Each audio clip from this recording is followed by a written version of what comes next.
What's going on, guys? This is KB at Headlines Barbershop, Lando Lakes, and I'm gonna show you guys how to do a nice taper on that waver. We're gonna go with the number 1 with the grain, a nice crispy hairline, and a nice no taper on the sides and back. Nice cleanup on the mustache. That's about it. I'm gonna show you guys what's going on. Let's get into it. So right now, I'm gonna go ahead with prepping the hair and the skin. Start combing with the waves and the pattern of the hair. So I have a pretty wild tooth comb, and the way he brushes is from his crown in this area right here. So I go with the direction of the waves until everything is combed out. There are multiple ways you can use rubbing alcohol. I use a 90% sanding strip and neck strip. Either way, you just want to dry out the skin and the hair around there. Sometimes I even use the alcohol on the fading area so you can dry out the area, get any grease off the skin, and make the lineup a little bit more nicer and make the skin a little crispier. So this will be my first time using the new Tomb45 Fabulous Pro clippers. I'm really excited to use these. I'm using a 1 guard on him now. Let's see what, oh yeah, these are cutting real smooth. Also, when I cut waver hair, sometimes when you go with the grain, it can only cut so much. So I'll just use a slightly bigger guard. I go to a 1.5 and cut across with the grain. So instead of cutting with it, we cut crossing through it, and it gives it a different look, and it cuts hair that you couldn't get before. The most efficient way you can cut a waver is the way I combed it. It's the way you want to actually cut it too. So use the clipper like a brush. So the way I combed it was from the crown, which is usually in the middle part of some people. His is slightly to the right area. So I go ahead and start from the crown area and do some crown work and go ahead and cut in the spiral, which creates a honeycomb effect. And it almost makes like a cool ripple effect right here. But the reason I cut with a bigger guard in this area also because you want to create an illusion of being denser in the area. And since his nape area and these sides area are naturally darker, it's all about blending and all an illusion at the end of the day. So the way I comb it is the way I'll go ahead and cut it. And I'll say that's one of the biggest keys to cutting wavers. It's cutting within the same natural pattern of the way they brush it. I'm gonna prep the skin one more time with some hairspray. Go ahead and do a light sprays on the back. Sometimes you can do it like this, just spray it on there.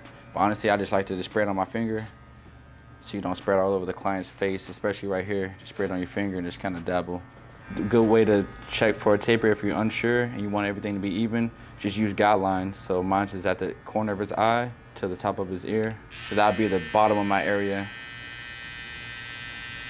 And the top of the area, I kind of go from the eyebrow to the ear, and that's where the top guideline is. Go ahead and use the forward shavers. On curly hair, you should ask them if you can use these on them, because sometimes people bump up, but I know I can on him. I'll just go in straight with the Tomb45 clippers, guard or lever all the way open, no guard, and start out with a nice little flick off about a 1/2 inch. Drop it down about 1 lever. I'll just work my way down 1 at a time since it's my first time using these. And yeah, these cut nice. A number 2, and I'm gonna go with the 2 around this area where it's pretty dark. I started with it open, but I can go ahead and close it. And instead of cutting fast, I just do it slow so I can make sure I get all the hair in those teeth. So I'm gonna go in with the 1 open, and I'm gonna do a flick out motion with this corner of my teeth until these areas, just get that dark area out right there. With the 2s and the 1s, I go from guard open all the way to close. I don't ever close it halfway. But the 0.5 guards, yeah, you can use those, or you can use your 1 closed all the way and just go straight until your blade open that up all the way. And since these cut like a master's blade, you can skip a whole 0.5 guard, and especially if you know how to flick out. I can use a 1/2 guard to come touch it up, but I can go straight in with the guard open and just use the corner of your teeth. That'd be the biggest help. And go ahead and get those little dark spots out. You don't have to place your blade all the way flat on the hair. Just use the corners. Work it down a little bit, and I'm pretty much just restarting the fade from where I started it. Just doing lever play now.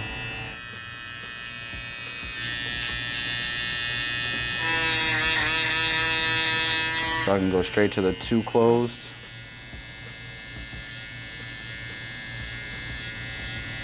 Like I said, I like to get this area really light so I can make sure the lineup will come up sharp.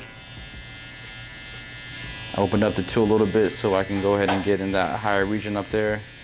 Guard open, no guard on there, just a clipper. about a 1/2 inch, just with the corner of my teeth. Go all the way halfway. And I went from halfway, from notch to notch to notch until I close it. Now it's all the way closed. And I'm gonna start with it open, the corner of my teeth.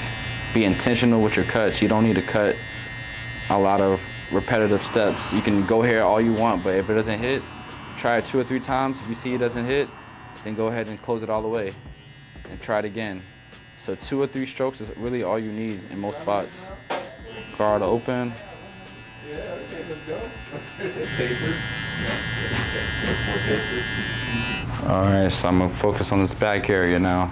So I'll start with this pattern of more upward U shape because I like this area to be lighter than these side areas. So I'm gonna cut all this off in the middle and make it like a rainbow just on the side. Because if I was to go straight across, it would be really high. And if I was to bring it down an opposite of a U, it would just be too dark in this middle area. So with his specific hair, I just wanna give it an illusion of being darker on the sides and then lighter in the middle. Guard all the way open. I'm gonna go up about 1 inch on the back area just because you have more room to play. And you can already see the hair pattern growth, how literally his hair grows this way and then this hair goes down. So I'm gonna go ahead and close it all the way up. And I'm gonna do a different method this time and go ahead and get that bottom line out first, working my way down, notch by notch. You can just focus on this part of the fade for now, so you can make sure you get all of it out. Because I don't care how many times you go with the grain, with the guard, you're just gonna keep laying this hair down because the clipper is like a brush. You're just brushing it down. When you go with the brush against it, you're gonna lift all the hair up. And the goal with the comb and the clipper is to lift the hair up because the waves are just so used to being trained to be matted down on the head. You gotta lift it up to cut it. Did the 2 open and I'm doing the 2 close. And I'm really focusing on the corner, this corner panel right here. And it's still really dark. His hair is really dark in all areas. Come in with the 1 open, and I'm gonna focus on this panel here. And you can still just work your way from the right to the left again. And with the 1, I actually like to come, like kind of fade it like a U, so that way you can lighten this area. So when you put the line on it, it comes out really, really nice. 3 strokes all around, close it all the way. Using the corner of the guard. It's coming out already really nice. I'm do the same thing on this side, all the way open. See how I'm cutting wherever the opposite of direction the hair is growing. And pretty much work your way to the left, all the way back to the middle. Close it all the way. Same thing, from the left to the middle. Like I said, I don't really use a 0.5, I just go in straight with the guard open. And if you're unsure of it, a good way is just to lean the clipper this way instead of having it flat. The more you lean it this way, the less hair you cut. So you can go ahead and rake the hair this way, and then you can go ahead and lay it flat, and now you're cutting a little bit more hair. And that's pretty much blended out on that side. Work my way in the middle. I like these areas to be lighter here, so that way the lineup comes out crispier. All right, I'd say that's a very good rough draft right there. So now I'm gonna go ahead and start with the back first. I'm gonna do the hairline back here. With these hairlines, I usually try to aim it with the jawline. Wherever his jawline goes back to, that's where I know my hairline should naturally kind of fall to. Wherever you feel more comfortable, and just put the blade straight down. And I'm using a Tomb45 trimmer. First time using this one also, so I've been excited to use these. And yeah, these are already hidden, I can tell. How do they feel on your neck, bro? They irritating? No, it's smooth. They're smooth? Okay. Yeah. Rest the trimmer right here wherever I feel comfortable. And I just work my way with the most denser areas and just lay your trimmer flat on the head. Now, as I start with the back of the ear area, this is where I kind of go. I work my way from the back to the front with the lineups usually. One thing that I learned with these, you could start your lineup from the back of the ear and just work your way all around. But sometimes in this area, you might get too happy and come up too high. You could just preserve this area and just start from this area first and treat it like a sandwich. Just work your way from the back to the sides and always try to meet in your middle. Even with your fades, just try to meet in the middle. So with the hairlines and lineups, I always try to meet back in the middle area. I use a lot of guidelines and reference points when I cut. So that way I don't have to keep going back and forth and looking at one side of the cut and make sure it matches. So you see I start on this side and I just kind of go back to that natural look. And I already see where the middle part is gonna meet. So I can come back this area, use the corner of my blade, and use it like a pencil and just draw right to where that first reference point was and come back this way like a pencil, just the corner of the blade. And go ahead and clean up the other work. So these little points right here is where my target area, and I'll go ahead and make it as flat as possible so I have a straight line going to the middle of his forehead. And light touches do everything. You don't need to make it crispy at the first touch. So since I did that first touch up there, I'm gonna start with the bottom area and work my way to the middle. Now I'm just focused on the middle and meet it to that middle area.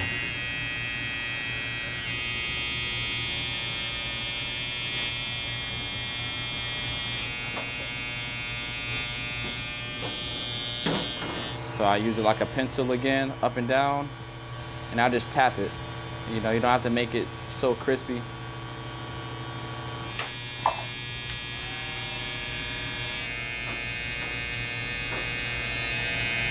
For me, I start with corners first, and then I go to the middle.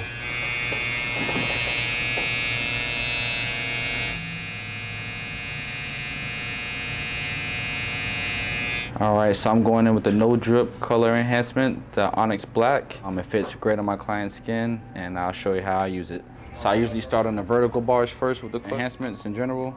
With these, I'll just stand about 5 inches, 7 inches away, and less is more. So when I spray, I go on a more of a blending motion of back and forth on the card to the hair at an angle. So that way you don't blotch the hair and make it too dark in any areas. And that way you can kind of blend it in with the back of the hair too. Now I'm gonna go ahead and hit the C cup a little bit.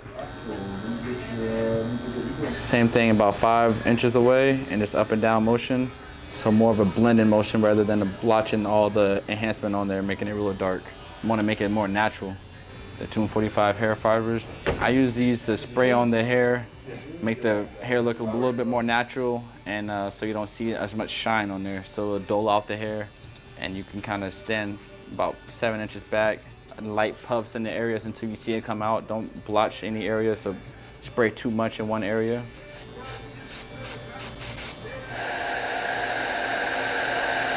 I usually use a pencil just to make the haircut pop a little bit more.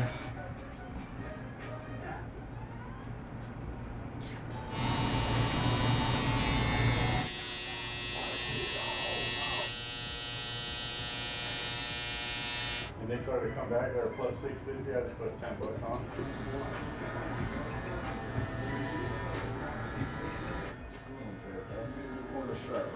All right, my boy, let me know what you're thinking about that. Clean with you? Yes, sir.